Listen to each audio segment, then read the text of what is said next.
जय जगन्नाथ सांग मैंने आज स्नैक्स रेसिपीटी एत टेस्टी जे आपण मैंने थरे बन खाइले बार बार बनवा को इच्छा हे से चलते देखा कौन करवा मुझे 4टी सीझा अंडा 4 पीस ब्रेड को अल्प टे पानी सोक कर रखी गोटे आलू को ग्रेट कर रखी किसी धनिया पत्र किसी चिली फ्लेक्स और जीरा गुंड रखी एठार कोटिंग मु अंडा 2टा रखी आउ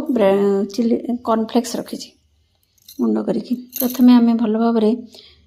ग्रेटेड अंडा को ग्रेट करवा एवं से ग्रेटेड आलू कटा धनिया पत्र जीरा गुंड एवं चिली फ्लेक्स को मिसईदेवा आउ किसी स्वाद अनुसार लुण एवं हलदी टे देदेवा तापर आम जो सोक कर रखी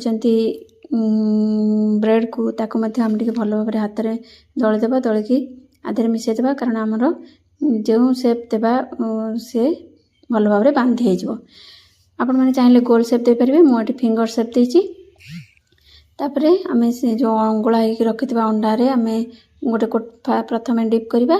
एवं कॉर्नफ्लेक्स गुंडे कोट देवा आपण मैंने चाहिए ब्रेड क्रम से नहीं पारे तापर गरम गरम तेल आम पकेवा गोल्डन ब्राउन है पर्यंत आम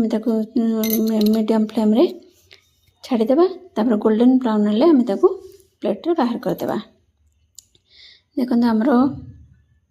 आस्ते आस्ते गोल्डन ब्राउन कलर हो गलानी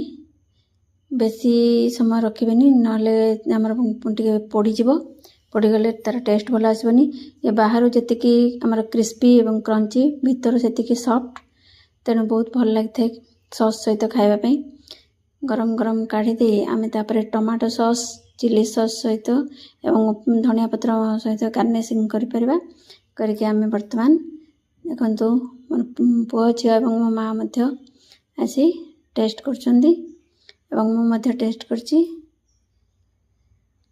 बहुत भल होइतिला ए स्नैक्स टी आपण माने चाहिले बनेकी घरे खाइ परिबे एवं मते कमेंट माध्यम रे जणेबे केमिति